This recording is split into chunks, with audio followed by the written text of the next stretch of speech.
سونەکان چوارچێوەی سونی بەرامبەر چوارچێوەی شیعی پێک دەهێنن.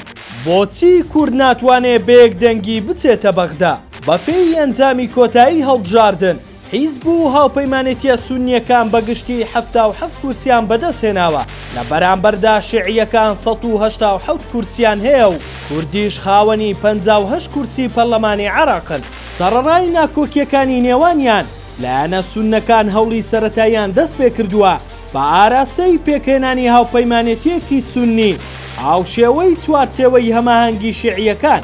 هەوڵی سونەکان بۆ پێکهێنانی چوارچێوەی سونی هاوشێوەی شیعەکان بە ئامانجی دروستکردنی کاریگەری لەسەر گۆڕەپانی سیاسی و جمو جۆڵە چڕەکانی محەممەد حەلبوسی بۆ گەڕانەوەی پێگەکەی گۆڕەپانی سیاسی سونەی خستۆتە بەردەم قۆناغێک کە ڕەنگە پێگەی ئەو پێکاتەیە لە دانوستانەکانی پێکهێنانی حکوومەت دیاری بکات.